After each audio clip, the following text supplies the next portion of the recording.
Hello, welcome to the Old Attitudes podcast, brought to you by East Coast Recovery, an online addiction treatment centre based in the east of England. This episode is sponsored by Rehabs UK, the definitive place to go to find rehabilitation treatment services and advice.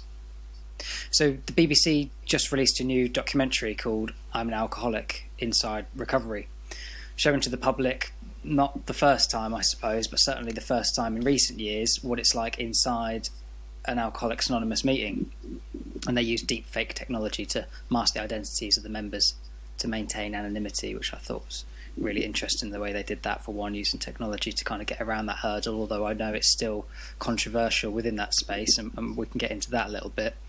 But I wanted to speak to you, Lester, as a 12-stepper yourself, somebody who's been through the programme.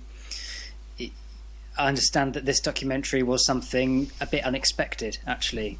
And I wondered if you could go into some details about sort of the things they did right, and then also some of the things that maybe they could have left out, or that they focused a little bit too much of their energies on. Thank you, Matt. Yeah, we did do a discussion with some other guys a little while ago, but the sound quality didn't work out so well, so that was a shame, because there's some good. I think you did get some of Anthony, which was important, but I'm thinking that. Sorry, I've got someone rustling around in the background here. It's that I did find it quite profound, really, as a treatment professional, and somebody that spent a lot of years as a professional also using the 12-step methodology and trying to promote that in professional circles and trying to get professionals to refer people to the 12-step meetings. So it was quite a profound, because again, when I thought that was on, you just had this automatic sense based on sort of past experiences of the mainstream of not feeling not feeling accepted at all, really, in a very polite way. And so after watching that programme, probably the first thing that struck to me, and is the couple of days after, that was quite profound, was this sense of what a positive experience it was. That I feel like, again, I don't want to sound like a negative victim or anything like that, but you do. I feel like you're so used to getting a bit of a beat down, usually very passively aggressively in professional circles and circles where they have other methodologies, and it does seem like the 12-step program is, I think it's the giant amongst treatment providers, and so I think I've kind of felt that it's kind of like been the standard that everybody sort of tries to compare himself, and if there's a new kid on the block, then they generally want to pull down the big boy. And I think AA, NACA, they are like the big boys in treatment recovery, and again, based on sort of facts that the 12-step fellowship globally is the biggest by far in the history of mankind addiction treatment program. It's the longest running by far in history, because I've been to a lot of rollouts of, I call them the government social experiments, the next group of secular professionals that have come up with their new treatment idea, and they're going to roll it out and save the day. But there's no legs to a lot of it, there's no history to a lot of it. The thing that AA's got is sort of 70 years of history, and so it's the longest running treatment provider on planet Earth. It's also completely unfunded by the government or any outside entities, so it doesn't cost the taxpayer a penny globally. It's the biggest support network globally. You can go anywhere in the world and you can find an AA meeting, and especially now with the Zoom, you can 24 hours a day find a meeting 7 days a week, 365 days a year, which you could physically as well. You're never far away from an AA meeting or an NA meeting or a CA meeting, and certainly there's always somebody 24 hours a day willing to pick the phone up to you if you're struggling and need someone to talk to. Again, completely free of charge. And it's pretty much 100% service user led. So there really isn't a organisation that compares with it on any level and it gets anywhere close. And it's not just me being a fanatic about it or anything like that. That's just the global facts. And so it's always seemed a bit strange for me to be in professional meetings, and not only that, is having an incredible experience with it personally, but also an incredible experience showing it to other people, and in our rehab, introducing people to the program, helping them do their steps, that how incredibly successful so many of them have been. Never any research on that I'm aware of. And again, even though our East Coast recovery, it was pretty much obvious to anyone that was in relationship with our rehab, or still is, that it had a profound effect on a lot of people's lives. But very rarely did anyone ask me kind of what we were doing that was making that difference. If they would have asked me... It's interesting that it's something that's completely free. So you think governments would jump at it because, you know, it's something that's free and that they could help promote, and it's not going to cost the taxpayer any money. But do you think part of the reason why it does get shunned in some light is because no money can be made off it? There's no way to have any kind of ulterior motive. It's not like a drug you can sell and make a profit from. Well, it kind of is, because again, I guess I've sort of done that, and that's kind of been levelled at me, sort of opening up a rehab.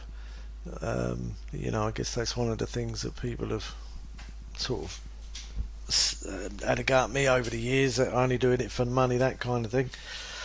And but the principles of the 12-step fellowship won't allow it to take outside finances. It won't let it couple with a government. It can be in sort of agree and work together, but they can't join to anything else. So I think the traditions of the fellowship don't really allow any outside financing, or and again, if there was government financing, that would pretty quickly lead to government control, because that's what government finances always leads to, is government control. You know, whoever pays the piper calls the tune. So, you know, the principles that are set in AA are not just spiritual in nature, they also are very practical, that if you take money from the government, then they're going to control you and tell you what to do. And that would really, again, destroy AA, because, at least in the form that it's in, because it would no longer be free, it would no longer be unprofessional, because they would start, part of AA is being unprofessional. It's not a professional organisation, it's service led, service user led. And so there's no bosses, there's no one in charge, it's the groups themselves that support each other, so they're the greatest resource. So even though I used therapists in my rehab, I never believed for a minute the therapists were the solution to addiction. I thought the 12-step program was the solution to the addiction, and the therapist would support that. But if somebody would say, do you want to be rid of the therapist or the program, I'd be rid of the therapist. In actual fact, the therapists were only there to bring some sort of professional integrity. But and the therapists that kind of understood the program and adapted to that, then in addiction treatment they become really good therapists, which was very different boundaries that they were used to. But them guys that did make the changes and started to help support the program, they helped make a massive difference to people supporting the program. See, the reason that I didn't want, I wanted to say that, look, if you're going to need all these professionals to solve this problem, the problem's never going to be solved. because you're just never going to have enough professionals, and therapists are not cheap people.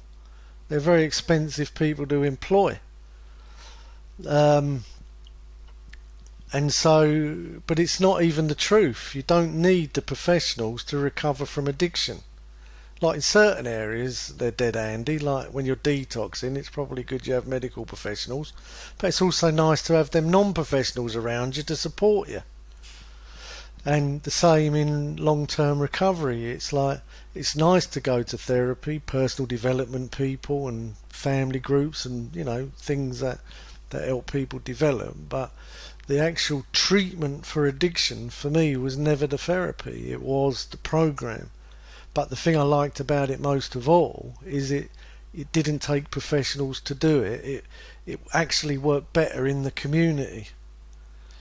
So even though I was running a rehab, my dream was to try and fit it in the community, but there was no like way of doing that because it was completely unsupported by government agencies. So my plan was always, my cunning plan was to try and make money with the detox treatment end of it, and then on the other end of it, where there was no funding at all, where we had lots of back to work projects, housing, helping people get their lives back, there was no funding for that. So the money that we made at the front end, we kind of spent on the back end to give people the long term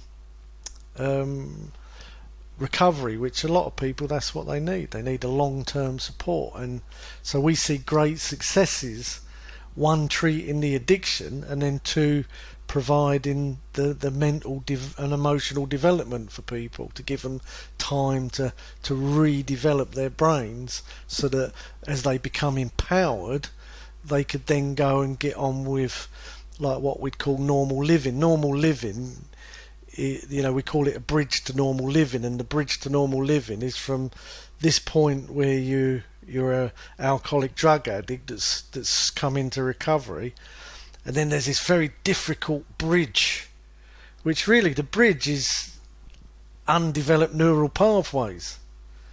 And neural pathways take time to develop, but they usually develop to the environment. So when we create a very strong environment, that neural pathway, you can keep supporting people and guiding them, and then eventually when they cross the bridge to where they can now function kind of normally in the world, they don't need so much support anymore. So I used to love it. We had a lot of back to work projects where, you know, where they got to this point and they're like, look, I want to be paid and I'm going to get a job. And it's like, well, good, that's what the point is. When you feel ready, now you're equipped. And again, at the end of our rehab, one of the sad things was a lot of the people that work for us, they were unemployable for years, but we give them jobs, we give them a place to come, to develop, to grow, to learn. And people say, well, it's a bit of a bubble, but we tried to make it a bit of a bubble at the beginning, but then we make people work, we make them live a normal life as much as you can under these conditions, and then at some point they develop enough, and it can take up to 4 years and maybe longer with some people, where it takes a long time for their brain to develop, to redevelop. But once they've crossed that bridge and the neural pathways have reached a certain pitch, they can then go and get a job in and get on in the world because they've been equipped to do that. And that's what I always believed in. Some East Coast was not really set up for a private rehab, it was set up for long term. But like I say, there was not a lot of funding for that. And because of that reason, we knew that once we got you free from the addiction, you're going to need your brain's not going to be able to support itself in the considered the normal world. And again, everybody's different in the sense of they all come from different backgrounds. Some are unequipped. I mean, you could see the difference to most people from the private sector to the public sector. When the private sector people come, they often were better educated. They had a lot more of emotional maturity, a lot more awareness, a lot more skills. You know, they had a lot more capabilities that were in them due to the environment they grew up in. Now, a lot of them people, you know, 4 to 6 weeks in a rehab is probably all they needed. All they needed was not all they needed, but it was the beginning of their journey to get them people detoxed, to show them what addiction was and what's happening in their brain. Then them people that we see that then left the rehab and then went to 12-step fellowships and got therapy and that sort of thing, them people did well over the long period. But the people that come from more the statutories were generally coming from a lot tougher backgrounds, so they weren't very mature. They didn't have a lot of emotional maturity. They weren't very well educated. They'd not really supported themselves. So they really didn't develop. They were quite underdeveloped people that needed a lot of development. But because they're adults and given the right environment, them that wanted to would develop quite quickly. And that was the real miracle for us, to see these people developing so quickly. And just like this person that would emerge from them was often just this amazing person that had been trapped in this very low damaged mentality. So that was the amazing thing. So so when you've kind of lived in that experience for like 30 years and you see how profound that program and the fellowship and the support is, it is a bit disturbing. And that's one of the other things I found about that program. And again, 'cause it's an ongoing thing for me, that you always feel that, what I always feel, that in rooms full of professionals that are tasked by government and the funding to employ different methods, then even though we have a method that really works well, it's like you're always the least important person in the room, that nobody really wants to listen to you because they're not interested in employing your methods in their organisations, because they've already got a method that's more secular and more suitable according to them for the majority of people. And over the years I've seen a lot of them methods come and I've seen a lot of them methods go, and the result of that is the body count rises. And so it's a little bit traumatic that you think, well, I can't even tell these people what we have, and there's so much misconception and often negativity towards the 12-step fellowship. And again, I'm not trying my hardest not to be bitter and angry, even though I've gone through plenty of layers of that in my life. It just seems to be the fact from somebody like me that's worked in addiction treatment for 30 years, that I always felt a little bit on the outside. And there was a period there where we got invited in and we got the support and got the help, and the cutbacks really put paid to that, which really sent us into a spiral. But that was another story, and that was quite damaging. And again, I think not given enough importance or support by society, or not enough understanding, that they make it quite difficult to be able to practice what we believe actually really worked and helped support people and was a solution to the problem. It's like, this is a treatable condition, and we managed to help the worst case, most damaged people get back to pretty decent lives. And so, sort of that program sort of really did, on one hand I felt this, it was almost quite a spiritual experience in itself, that it felt very surreal, because you're watching this program and waiting for the beatdown, but the beatdown never come. And I've talked to a lot of other people like myself, and they all said they had exactly the same feeling. They've never actually seen anything in the mainstream that seemed to be a true representation, because that's all you want. You're not looking for advertising. Well, if you can get it, great. And AA itself says, look, it's about attraction over promotion. But if you're not getting seen or getting a chance to be attractive, then and then you're not able to promote, how's anyone ever going to know how great it is? And then when I think you've got people that are not invested in it, they're not going to really tell anyone. And then if you're even a little bit they're jealous or threatened by what you have, then there's also a bit of oppression.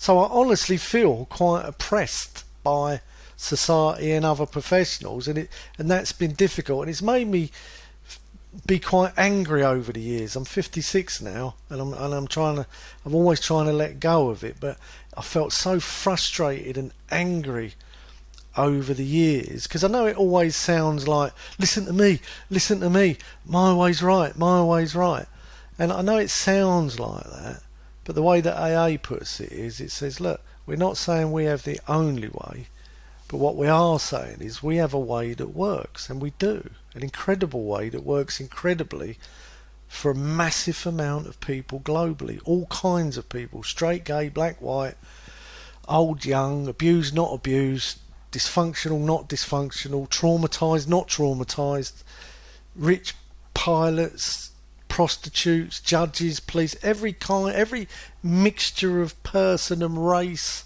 and religion that's willing to give it a go. It makes a profound effect on their life. So I thought it was a fantastic representation, a basic representation, like I tell people, that if you sort of had a brochure for a holiday in Spain and you looked at the brochure and you got a rough idea of what to expect from the holiday from the brochure, and you went to Spain, and you wouldn't be disappointed. It wasn't perfect there, but it matched the brochure, and I felt that's what that program was like. It was an incredible, basic but very good representation of an AA meeting. And so, and again, I've been hearing that they've had 17,000 inquiries since that program, which is fantastic, because that's kind of what you kind of want, is for people to say, look, this really is a great option, especially in this time of difficulties and cutbacks, because it costs you nothing. And the people in them rooms are people like you. They're not professional. They're just people that have had this problem, that have found a solution, and they deeply, with all their heart, nothing makes your heart warmer than helping somebody else recover from addiction. It's the most fantastic. It's like being at the birth of a child or something, because you see this human being emerge from this car crash and start living wonderful lives, difficult lives, and like the same as anyone else. So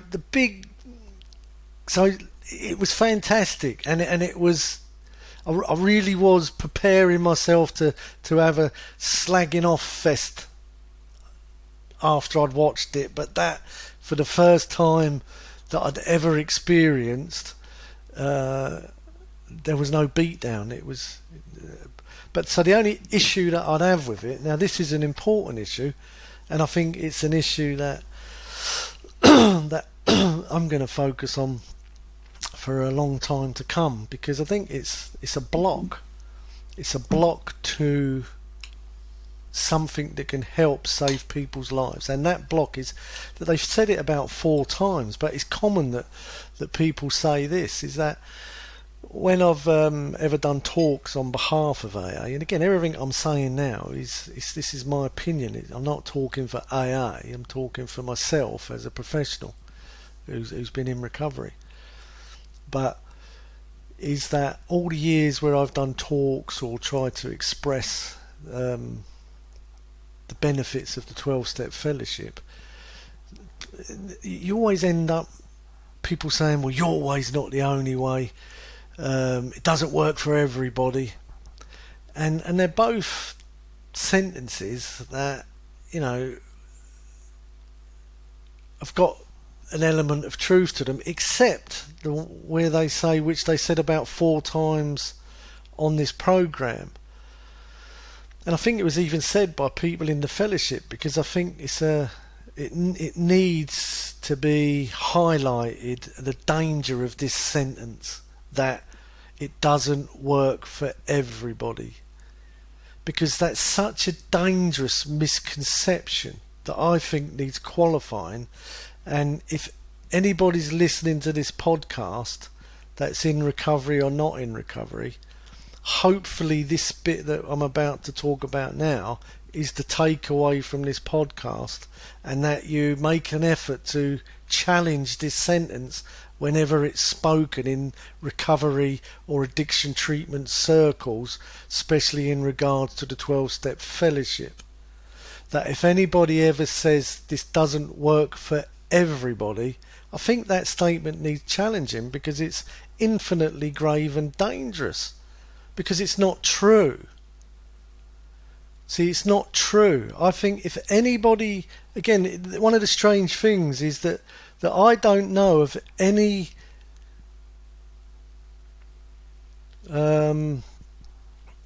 investigation, or that's not the word I'm looking for. What is it when like a review where people look into something? I can't think of the word. Sorry. Research. Sorry, thank you.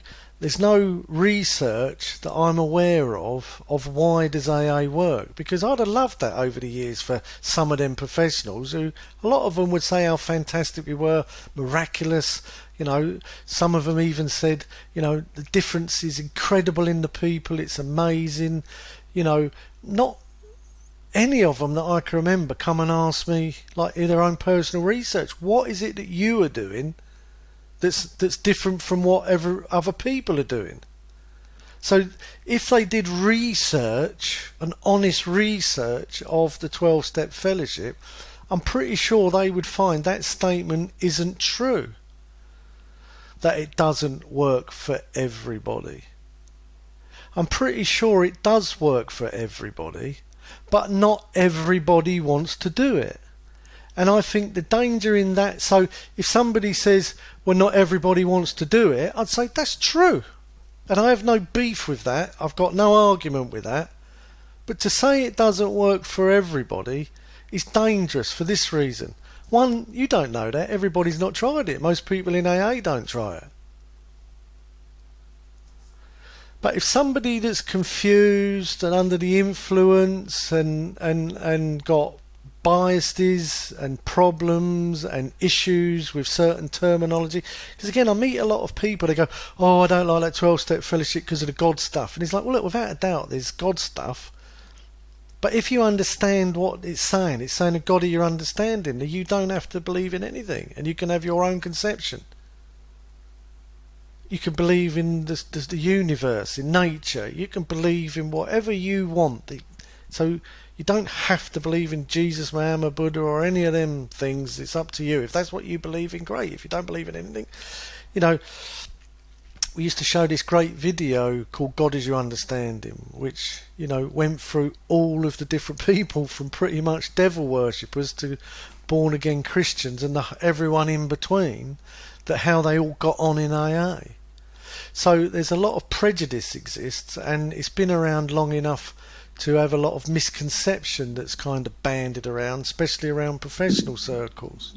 And you don't often get a platform to say, hang on a minute, what you said there was wrong. Because every time I've tried that, they all sort of go, oh, there's no need to be like that. There's no need to be like that. Like I'm being fanatical. It's like, I'm not being fanatical. I'm just trying to tell you a different point of view that you don't seem to want to listen to. You never seem to want to listen to what we got to say.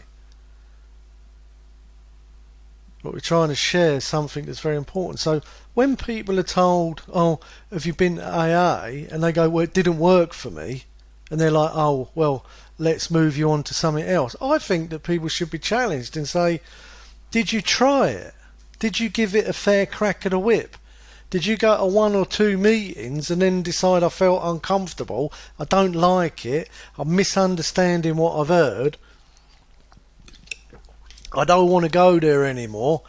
Well, that's all fair enough, but you didn't try it.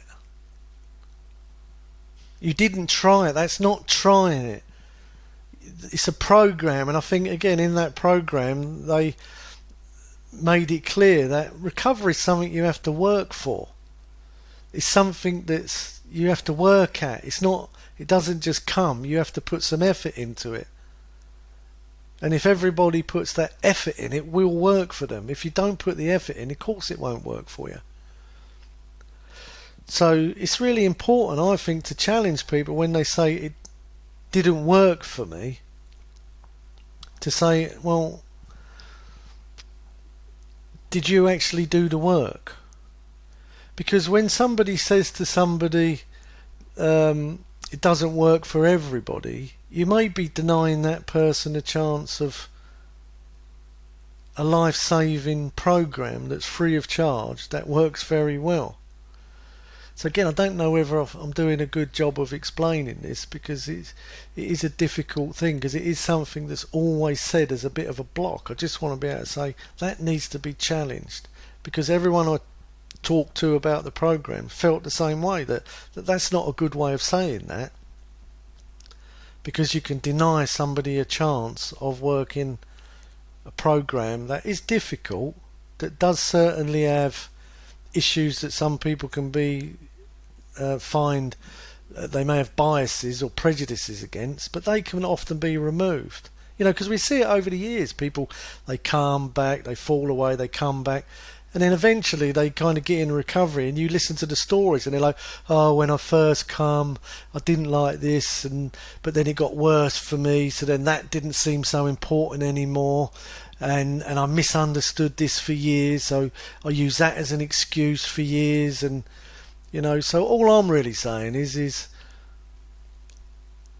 you can say I don't want to do it, but to say it doesn't work for you is a lie, and it's erroneous, and to allow people to believe that is robbing them of a chance of something that could save their life. That's all I'm saying.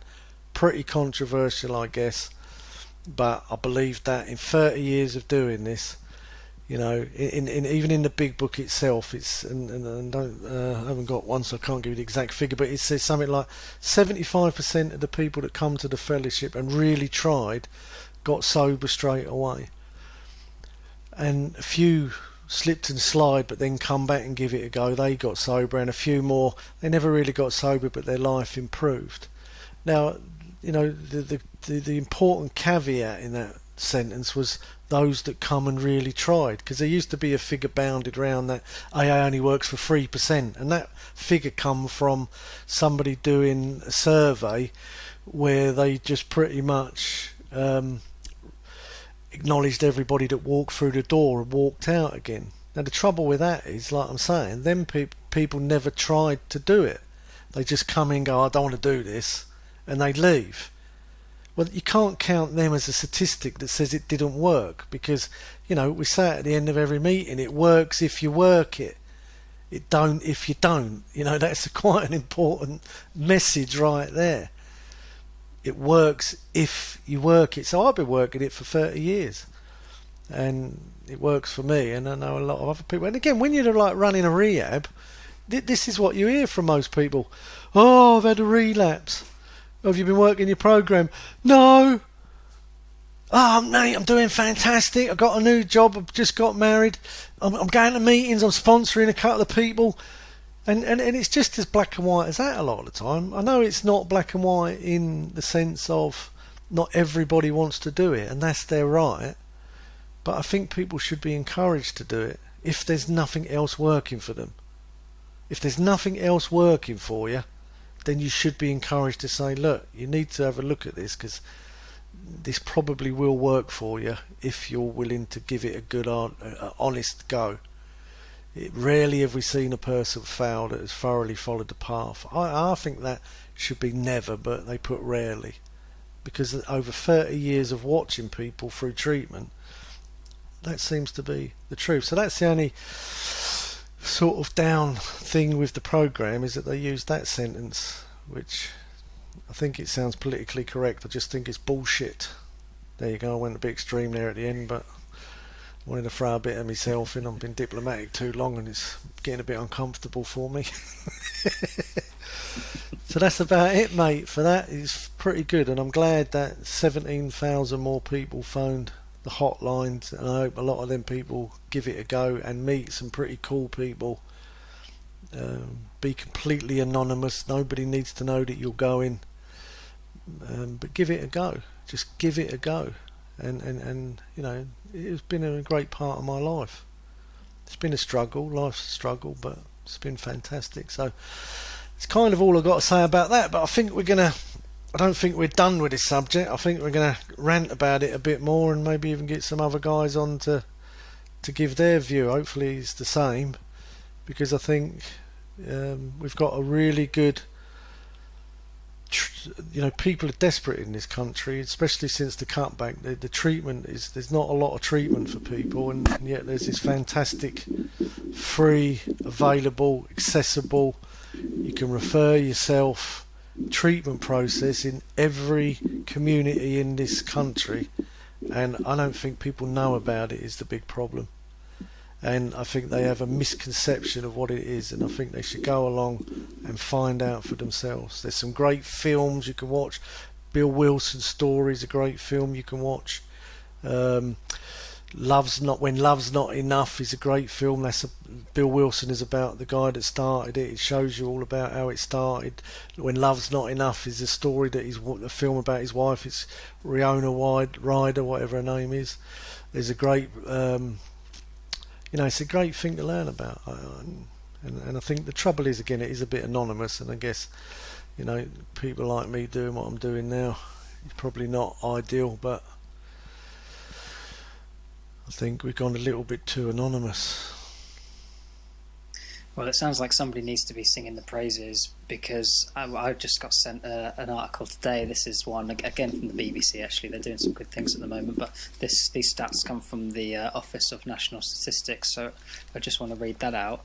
A record number of people died from alcohol last year, and they think it's likely to do linking with increased drinking around the pandemic. But, I mean, regardless, as you say, you can join AA meetings from the comfort of your home now as well.